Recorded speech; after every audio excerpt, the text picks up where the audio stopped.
Welcome to your first class number 1 of Become More Centered. And the purpose of this class is to take you from beginning meditation level to advanced, and I'm talking high advanced meditation level, in just weeks, not years, not decades, but in just weeks. Welcome to your first class of Become More Centered. First of all, I just want to open up and ask you, what are your definitions of meditation? How good are you? Do you struggle? Is it difficult? I know people that have been meditating for decades and still struggle with meditation the way they were taught meditation. The first thing I want to say is if you do struggle, it's not your fault. Meditation is not always taught with the clarity it could be taught. And so that's what I really want to establish here. I really want to establish clear meditation practices so everyone can get the full health benefits, the mental, the emotional, the physical regulation that meditation offers us, the overall health and well-being that we get from being master meditators. I want to put this in as a practice where everyone can dig in and really get to be in that master meditator space. So I want to begin with this quote from Thich Nhat Hanh. Thich Nhat Hanh says, "Meditation is not passive sitting in silence. It is sitting in awareness, free from distraction, and realizing the clear understanding that arises from concentration."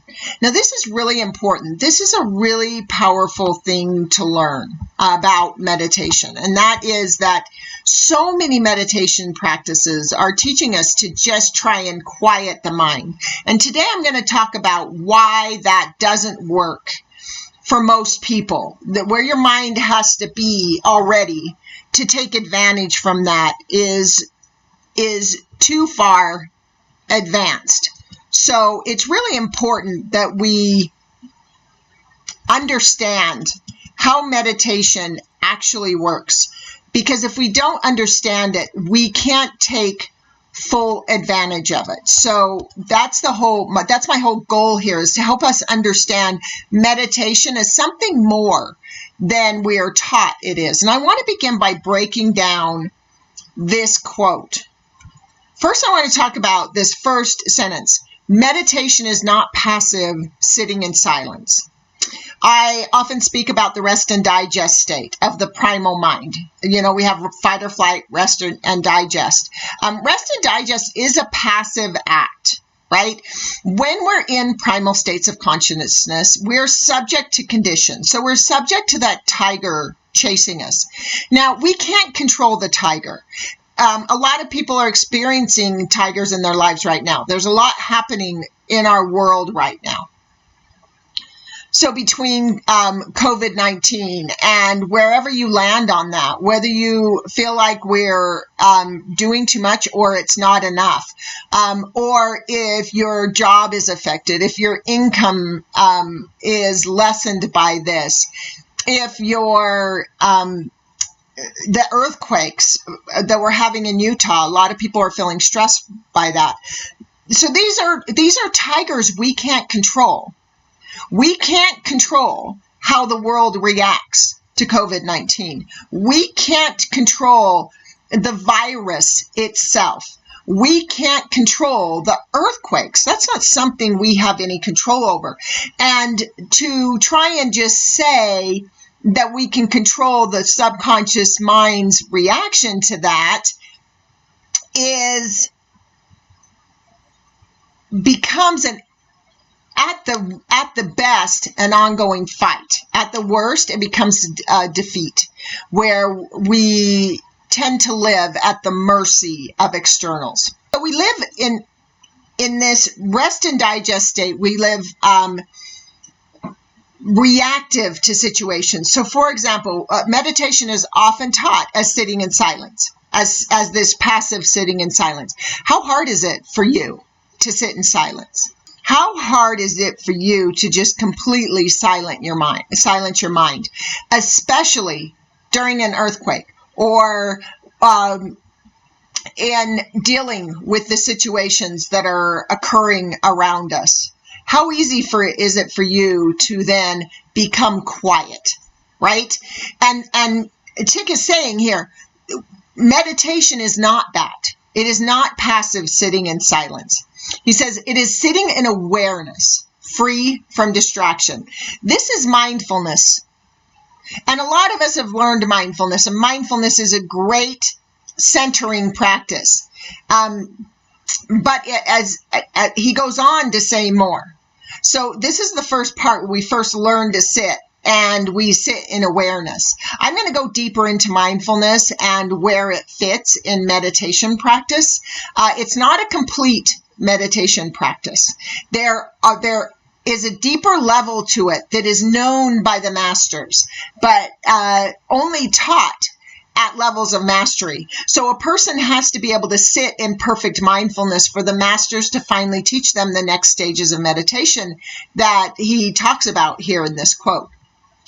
He says that it is sitting in awareness, free from distraction, and realizing the clear. Oh, I didn't have the full last part of that word. I do want to stop here. I don't want to go on to the clear understanding. I should have included clear understanding. This is expansion, clarity. This is the epiphany that he's talking about. Meditation is designed to expand consciousness. So this is that epiphanal state. Again, I'll go deeper into that, but it's the understanding that arises from concentration. And these are the key words here, where he's talking about states of concentration. And most of us, this is our sticking point if we can get to those more advanced stages. And that is the fact that concentration and awareness, mindfulness, seem to be in conflict with one another because they are stages of progression. When met at an early stage, concentration becomes control, and control is not mindfulness. Mindfulness is an act of surrender. So how do we surrender and concentrate? And that's what I want to teach you, is how to move into those advanced stages and move into them easily, right? It's like it says at the beginning in the image at the beginning. It's moving from beginning stages to advanced meditation practices in just weeks, not months, not decades, in just weeks, being able to hit those more advanced stages. And that's what I'm going to dig into today. So a lot of practices teach us only basic meditation. I'm here to talk about the advanced practice, but only as we become centered in the beginning practices. So that's what we'll move through over the next few weeks, so that we can be in meditation practices used by master meditators. If you can implement what I'm teaching here in just 30 days, I'm going to say about 4 weeks is my goal for the class, 4 to 5 weeks. So in about 30 days, I'm going to say that again, in 30 days, you can be meditating like someone who has practiced meditation for 30 years by many of the teachings because of the approach. And that's what I want to get into today. I want to explain why that is, why I say I can help you meditate at a master meditation level in 30 days rather than 30 years. That's saying a lot, and I back up my words. So that's what I want to present to you today. So what I want to do is talk about, I have a quote here of mine. Meditation is not designed to be a moment of stillness in a life of chaos. It is designed to be a life of stillness that easily manages chaos. A lot of people are using meditation as a reprieve or as an escape. So life is this conflict or this struggle, and they're using meditation to then move from that space of struggle into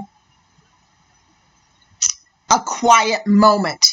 But then they leave the quiet moment. I hear it said all the time. I've been to thousands and thousands of meditations, and I hear it over and over again. Bring yourself back into the room. Like meditation is this place to escape that doesn't exist in our day-to-day reality. So meditation is not a means. It's the end. It's the end state. We want to live in a meditative state.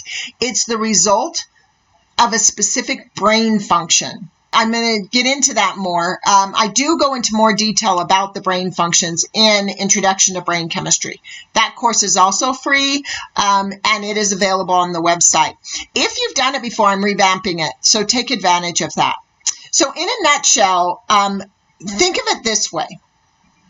We all know that anxiety is a result of fight or flight trigger, right? That's common knowledge, that if we're triggered, we are reactive, right? We know this is a brain function, and we know it's caused by the triggering of the amygdala. That is common knowledge. Now, under the same rules of anatomy, a calm and confident mind is the result of brain function as well, right? It's not that some experiences of life are a result of brain function and others aren't. So if my stress state is a result of brain function, so is my calm, centered state. A good example of this is of approaching brain function rather than approaching the state. So a lot of meditation is being taught that you practice the state of consciousness to train the brain into the state of consciousness. And this, again, takes decades to learn. So a good example of this in relative terms for people who haven't been meditating for years is think of therapy. Think of a therapeutic process. So think of the state of depression. With a good therapist, how long does it take to have a significant shift, to have a significant effect on depression? So if you have ever suffered depression, how long would you be in therapy before you felt significant results where you'd say, yeah, actually I'm feeling a significant relief of my depression? Now I want you to ask on the opposing side, if you took a pharmaceutical for depression. So you took an antidepressant, and this was an effective antidepressant. I know there's variables. How soon would you achieve results from the pharmaceutical? So in comparison, now most therapists or let's say psychiatrists, most psychiatrists prescribe pharmaceuticals because they know the therapeutic process is going to take much longer than the pharmaceuticals will take to relieve depression. Now, over time, you can get a permanent result from the therapeutic process that allows you to eventually wean yourself off the pharmaceutical, but in the beginning, you're going to get a faster result out of the pharmaceutical because the pharmaceutical is approaching the brain function. It's affecting the chemical to cause a relief to the depression, right? And that we then require the pharmaceutical for that chemical, where the therapeutic process can return us to a state of homeostasis where we're not triggered enough to be in depression. But that can take, again, decades, lifetimes for some. So we're not going to try and control the conditions to alter the brain function. We're going to do what the brain does organically. We're going to alter the brain function to control the condition.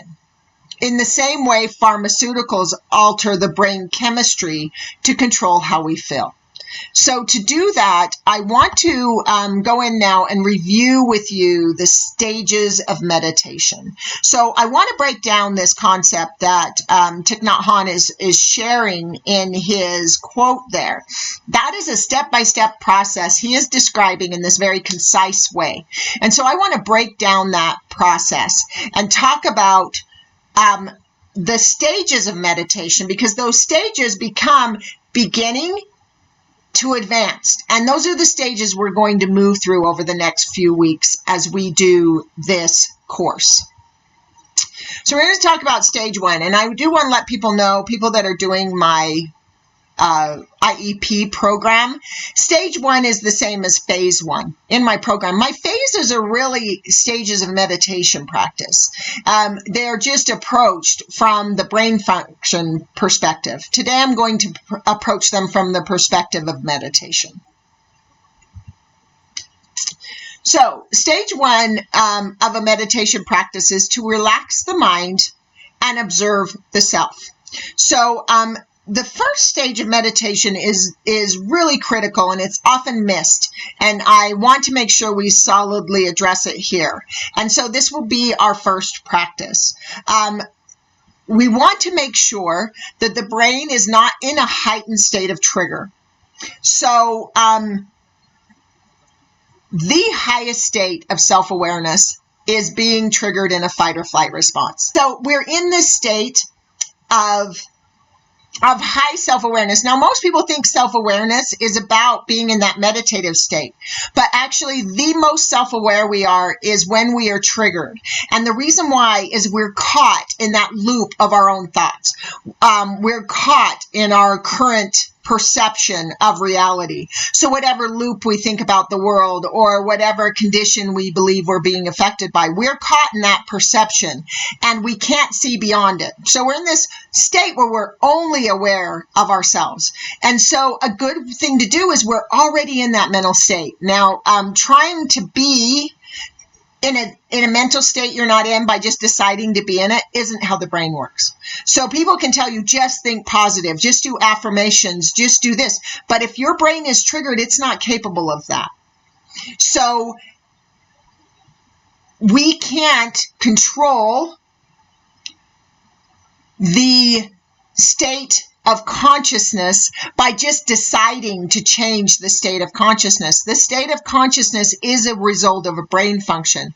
And when we're in that state, we can't see beyond it. I mean, how many times have you been in a space where you're stressed or upset and people will say, well, just don't think about it. Well, just think positive. It's frustrating because we are literally anatomically, biologically not able to do that.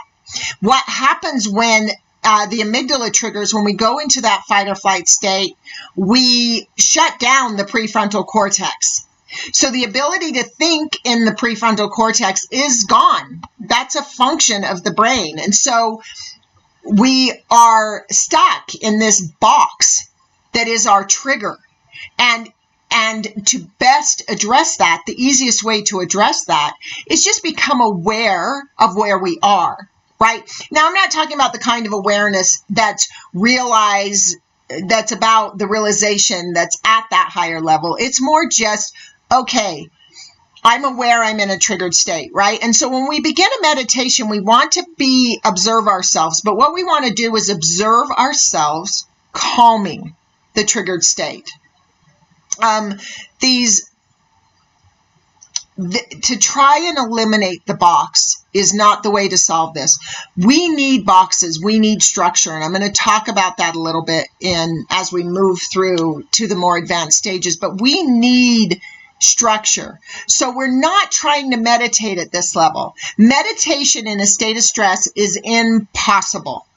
I love that the medical community is assigning meditation more than prescriptions a lot of the time. When people are stressed, they're saying meditate more. But to meditate from a stress state is not possible for us. To do that, we must first calm that engaged amygdala, that part of our brain that isn't calm, that's in its static state right now.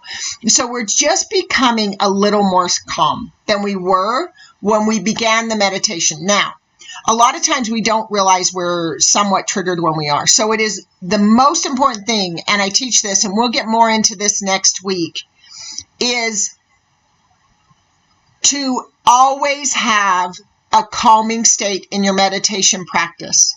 No matter how good you think your day is going, even if you're having a great day, to take meditation one stage at a time is critical to build a healthy practice. So again, we're going to talk, next week's focus is really going to be on how to do stage one really well. But we just want to get ourselves into a state that says, okay, now I'm preparing to meditate. We're letting the mind know that we're taking this action, we're about to move into this state, right? Because then as we build that practice, the brain will move into that state more readily. So we just want to acknowledge this moment where we're going to calm down, right? We're just going to breathe or to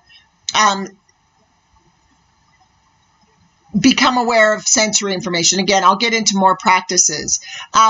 There are so many people that struggle with meditation because they're not taught this step. And it's not their fault. I mean, if you struggle with meditation, it's not your fault. It's that the practice isn't acknowledging some stage. Meditation is an organic byproduct of brain function. If you alter your brain to be in that function, it is inevitable that you will meditate. So it's just about filling the gaps of any current practice you have and learning to make sure that you include each level of that practice. So much of meditation starts too fast or ends too soon. And so that's what I really want to teach people, is that we need to honor each step. So here, oftentimes we skip this and try to go into meditation too fast. But again, it's not possible to move into meditation from a stress state. So we just want to disengage the amygdala a little bit. It only takes the slightest amount. There are a list of practices on my website if you want more. I'm not going to go into that list next week. I'm going to talk about specific meditation centering practices, or not centering practices, preparation practices. So this is really what I think of when I think of stage one. I'm saying I'm preparing to meditate. So there are a list of those in the store. If you want phase one practices, just find the phase one journals. They are free. Today, what I'm going to use is, we'll use a breathing practice in our meditation today.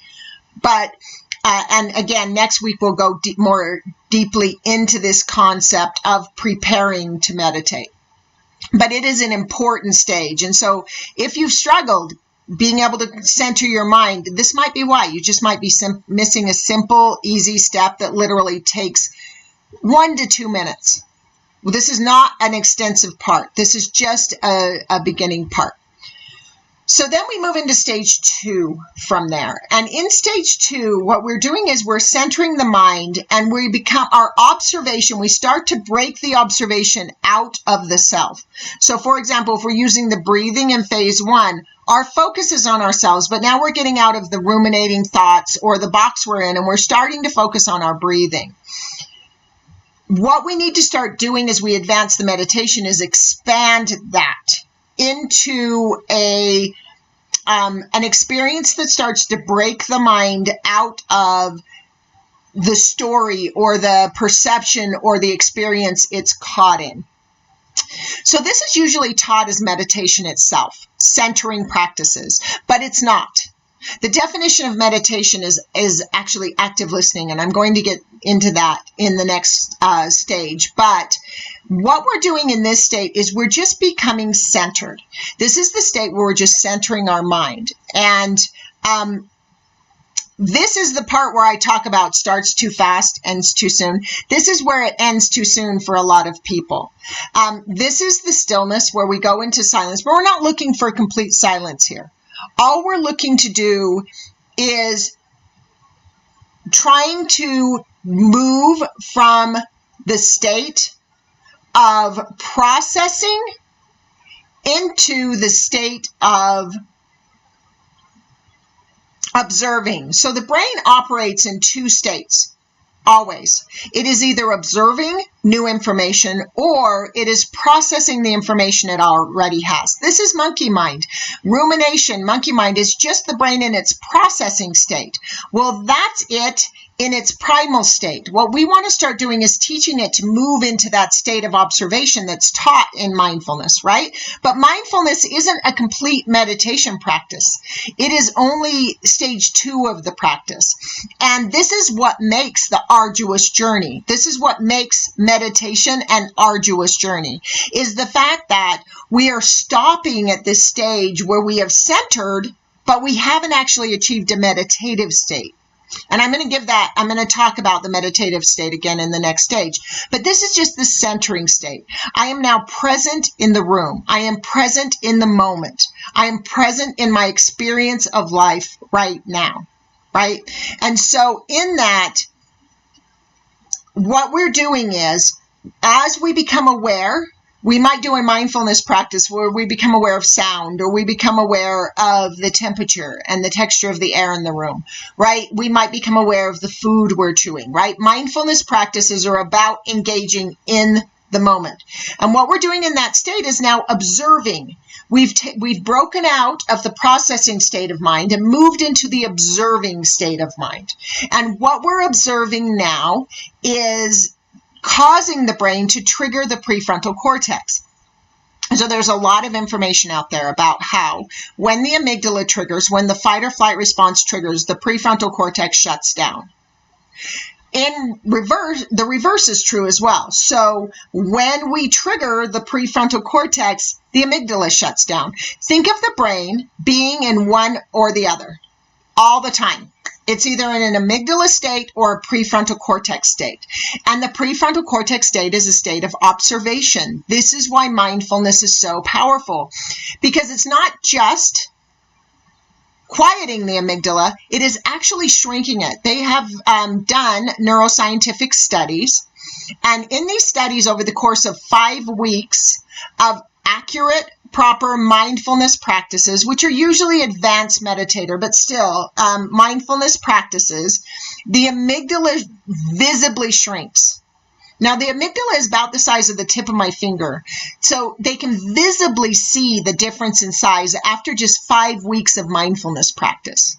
This is huge because that amygdala, if you've done the Intro to Brain Chemistry class, you know that amygdala is causing illness. It's causing cancer. It's causing fatigue. It's causing anxiety and depression and autism and autoimmune.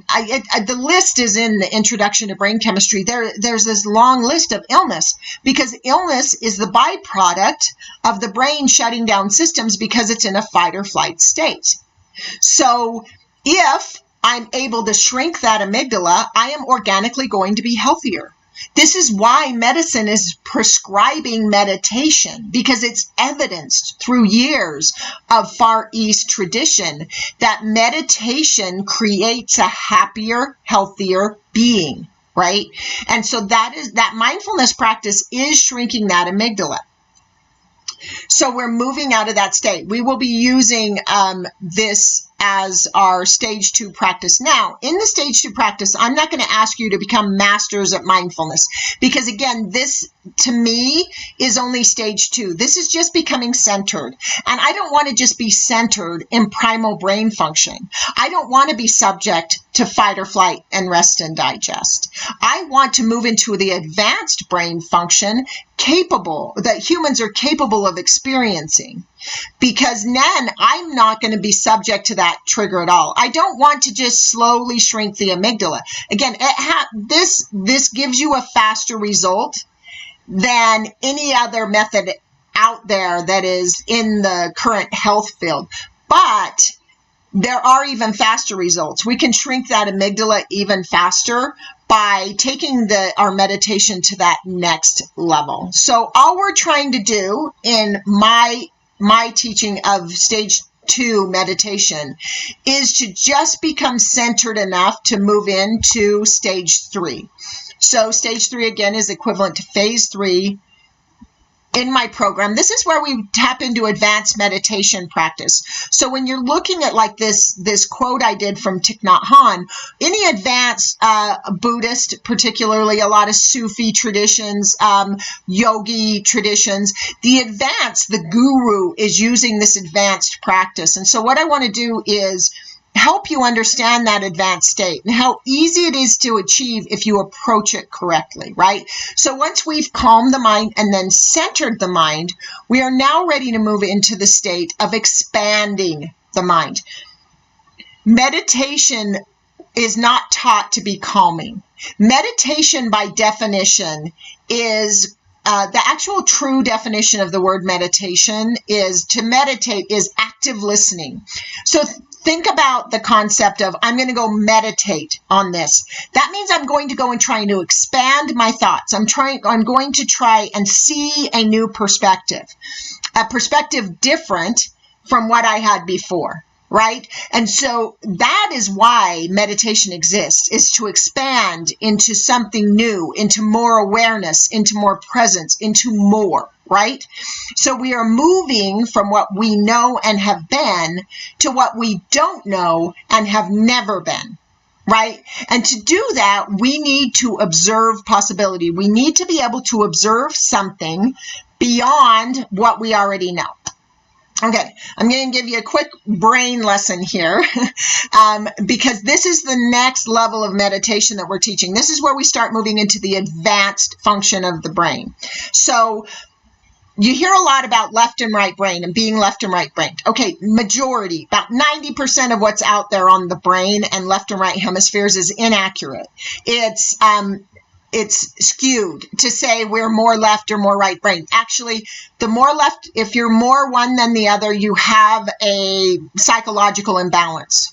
So this is where mental illness and even just mild states, stress, anxiety, things like that are created is by an imbalance between the left and right hemisphere. So the left and right hemisphere of your brains are fairly the same. They're fairly equal. They're pretty much the same. If you had one half of your brain removed, the other half would compensate. So the human body is amazing. It duplicates a lot of critical systems, like the lungs, like the kidneys, and the brain. There's two sides that are almost the same. There is one significant difference, and that is that the left brain is structured, definitive. It's what we know. So this is that box I talked about. This is our structure. And this is what's called the ego. We don't want to kill this. We don't want to get rid of this because the brain has to have structure. If it doesn't live in structure, if it lives without bounds, it goes insane. It needs something grounding, something stabilizing. So that's why confirmation bias exists or matrixing exists with the mind. Now, the right brain, on the other hand, has no definition. It's just every perspective. It's infinite possibility. But the problem is there are no language centers on the right side of the brain. So there is no way for the brain to bring that expansiveness into structure. So what we need the language centers of the left side of the brain to bring understanding to the concept. Right? And to bring it into the world. This is where I often talk about, a lot of people use meditation as a form of escape. They go out into that beautiful place and then somebody says, come back into the room. Like this right brain is only accessible when we're not present. And that's a mistake.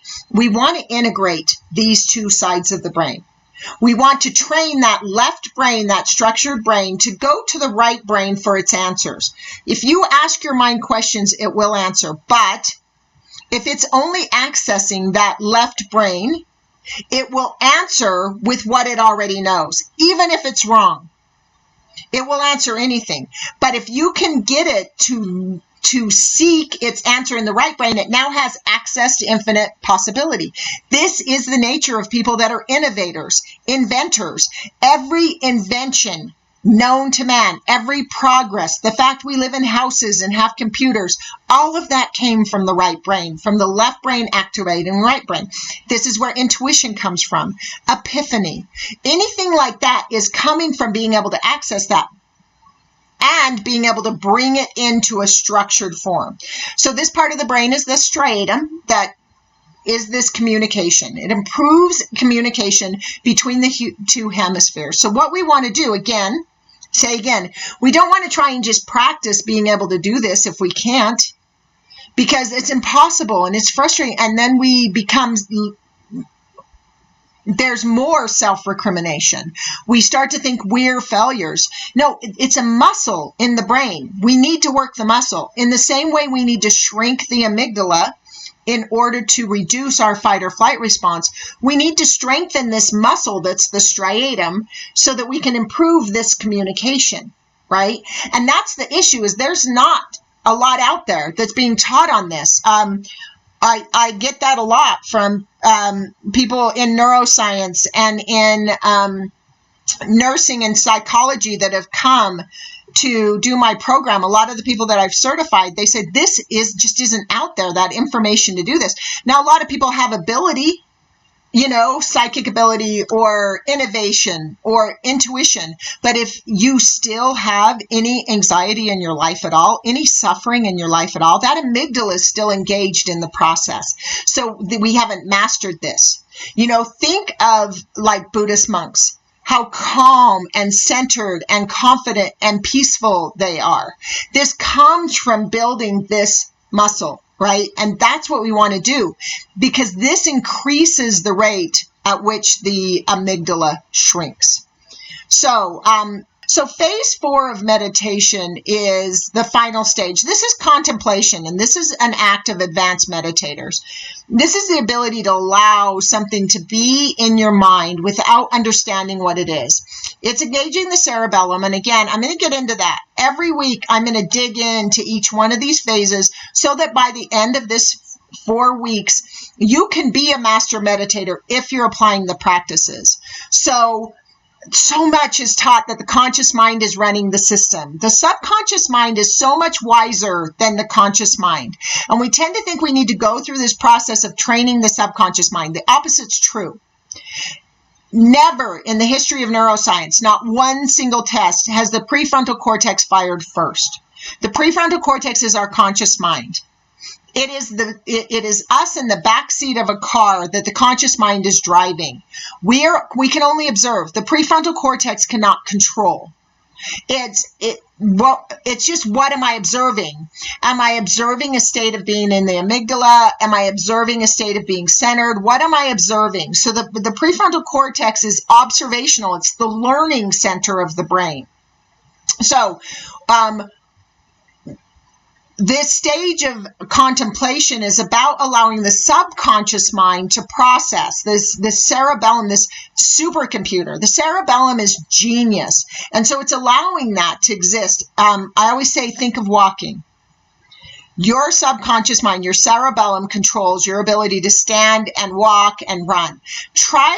Just try for a moment to imagine doing that consciously. Try thinking of consciously causing this muscle to flex that causes this, these actually multiple muscles at once that are going to cause the leg to lift, the mechanisms to cause you to lean forward slightly, to propel that leg forward, to plant that leg on the ground, to stabilize and put your weight on that leg while you lift the other leg. I mean, just think of every minute function that's happening. That's the ability of the cerebellum. That's the ability of the subconscious mind.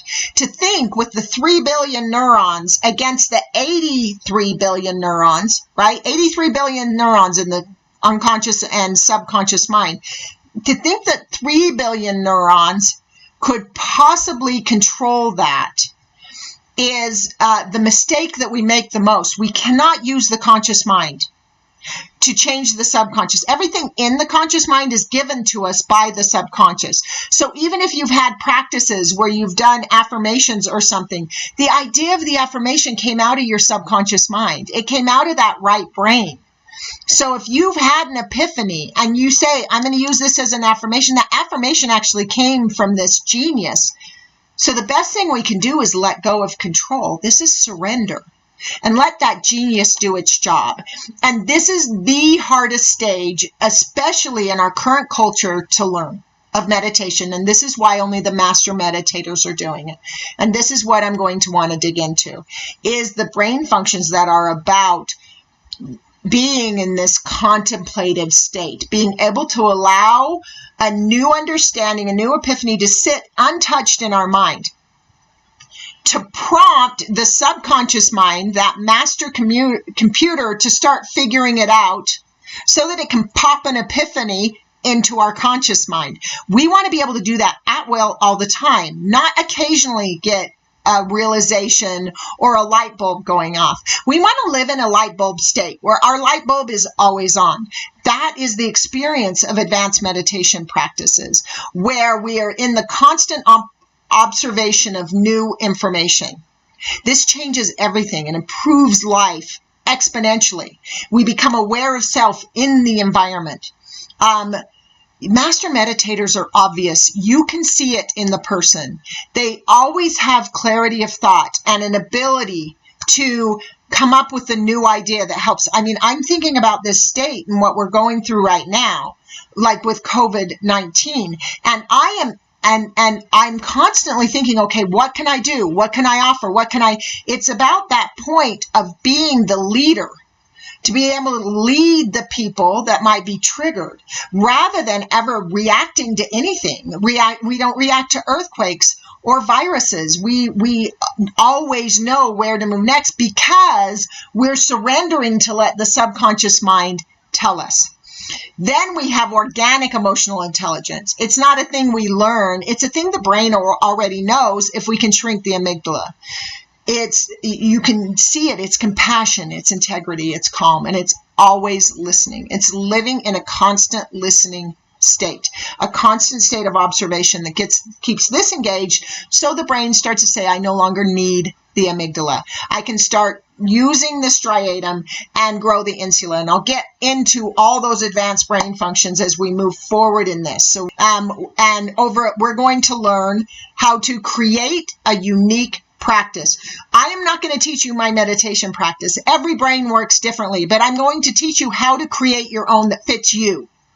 You already know what you need to know. All we need to do is put those puzzle pieces together. So we're going to identify your puzzle pieces, and then I'm going to help you put them together so that you get a meditation practice that is specifically designed for your brain. Then we're going to learn how to be calm in any storm through using this meditation practice.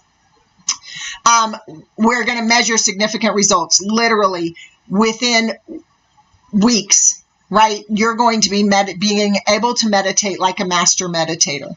And I had this thought come to mind. It was an old saying that proof is in the pudding concept. You're going to see the results, and that's going to be your proof. It's not going to be my word. It's going to be your results that you're seeing. And we're going to master the art of making life a meditation. So we're not going to find moments of stillness. We're going to train our brain to live in a meditative state all the time.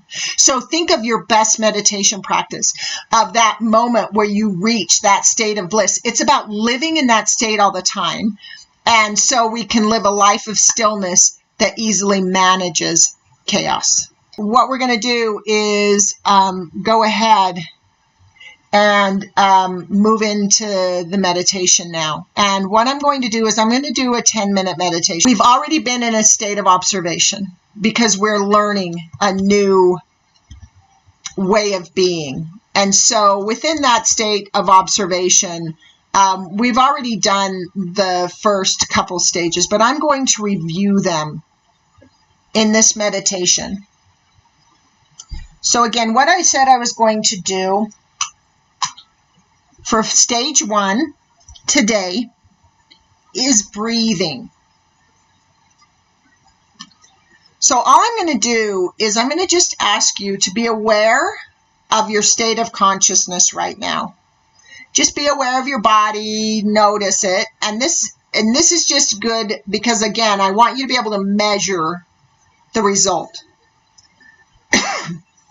So I'd like you to just be aware of where you are now. Now I'd like you to just take a deep breath.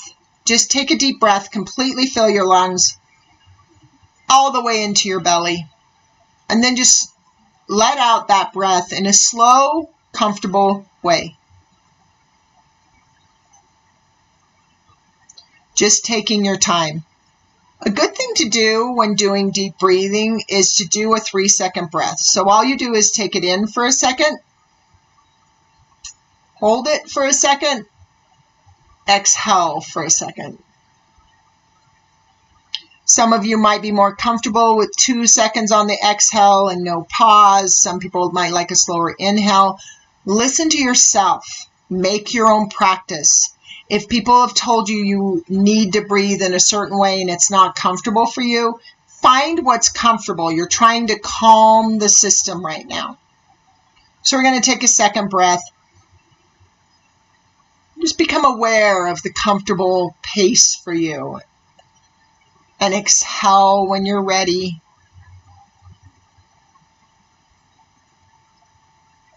And then we're going to do one more. So taking another breath in.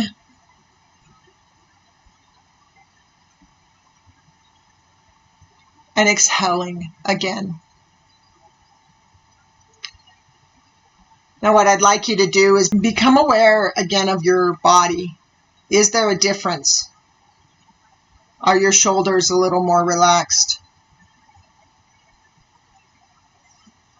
Is your mind just a little bit more quiet? Again, it doesn't need to be all of the way to center. Just notice if there's a difference. This is all we're looking for. It's just a slight change. And then what we do is we move into our second stage of meditation, which is we now expand our observation. So we've checked in with our body, we've taken 3 deep breaths, and we've checked in with our body again. We've shifted the awareness of self to being aware of where we are and what we're feeling in this moment. Now I'd like you to expand that awareness. Become aware of the temperature and texture of the air where you are.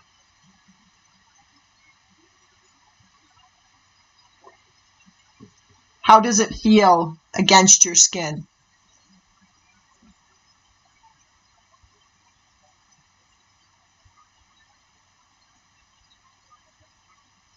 Are there any sounds you are aware of around you? Sounds you might not have noticed before. Become aware of sounds in the room or sounds that might be happening outside. And in addition, become aware of the sound inherent in your ears. We are always hearing something. So for some of us, it might be a low tone. For others, it might be the sound of static. For others, it might be a ringing sensation. We always have this there. Just be aware of it. We're not going to judge it or wish anything would be any way other than it is. Oftentimes in meditation, we're taught we need to be in a quiet room and that we can't meditate when there's noise. If we become in an observational state, we can build curiosity around noises that would normally have triggered us. So we've become, as a culture, those that live in a state where they can trigger, noise can become a big trigger. Different noises, different sounds may bother you. Like the sound of people talking too loud in a restaurant, or whispering in a theater, or the tone of certain people's voices, or kids being loud. They're often told to learn an inside voice because we've become so sensitive to sensory information. What you want to do in mindfulness is just become aware of that sensory information. What are you hearing?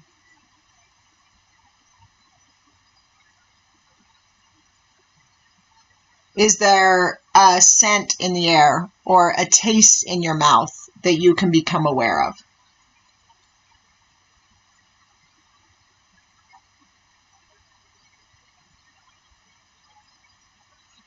Do you see anything on the back of your eyelids? If your eyes are closed, if you're using a soft gaze, what are you noticing about what you see? Become curious. Don't try and shut things out to be a meditator. Meditation, we want to expand, so we need to be part of the world. We're not here to escape. We're here to be more present. You won't need to escape if you can achieve a calm, confident place. So become aware of it.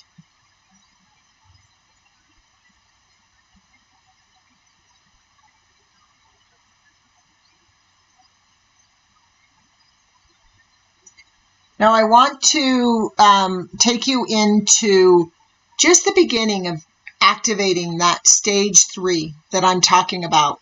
And this is where the work for the week is going to be. So this is going to be the homework I give you for the week. I want you to ask yourself a question. What is available for me in my current experience of life that I'm not noticing? What is available for me in my current experience of life that I'm not noticing? And what I'm going to do is I'm going to give you a moment of silence to answer that question. If you need more silence than the time I give you, pause the recording and just continue to write until you feel complete. I often talk about meditation without articulation yields no results. So you need to bring that contemplation you're doing in your right brain. Right now, this question will cause your left brain to reach for your right brain for an answer. And I'll go into details about how that works when we get into the third stage of meditation. But you need to draw that information out of the right brain and back into the left brain, into language. So you can speak it, you can write it, you can type it. Any of those that you do is unique to you. One, it's not about right or wrong, but you do need to articulate it. So what you're going to do is, again, I'm going to give you 1 minute to answer the question, and I'm going to be silent while you do that. The question is, what is available to me in my current experience of life that I'm not noticing? The silence begins now.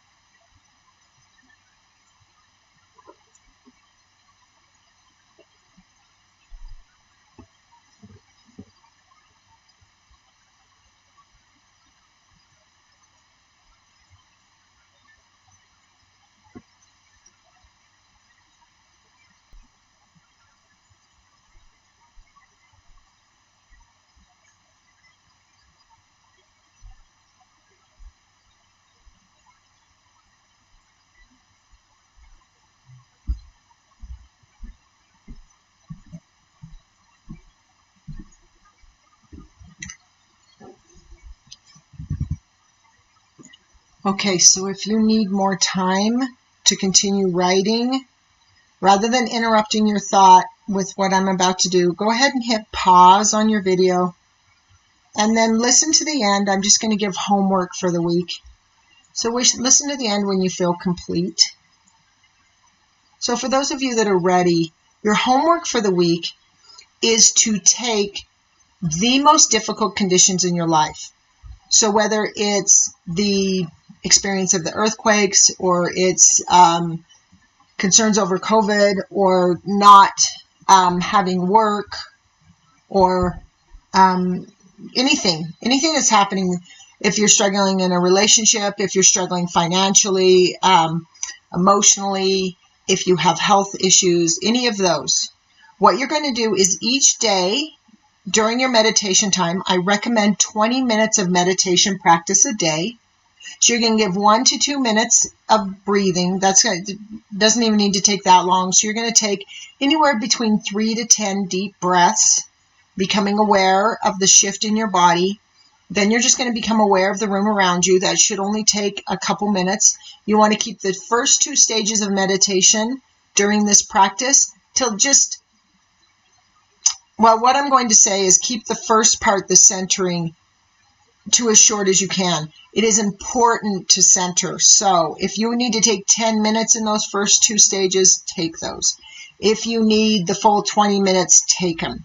But I'd like you to get to the point where after you've done your observation, you're going to do breathing, and then you're going to go through all 5 senses in observation. So you're going to go through sight, sound, taste, touch, smell.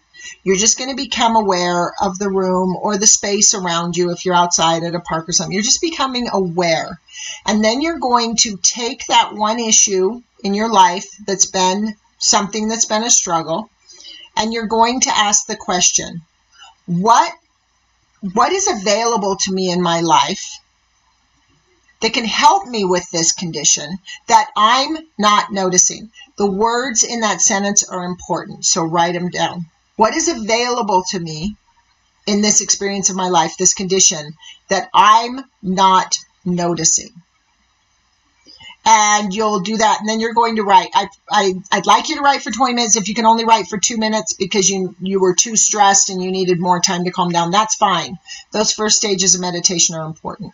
And then next week we will dig into the into the details of the stages and the brain function associated with them and the states we want to achieve with each. So it will get easier and easier each week because we are going to master each stage.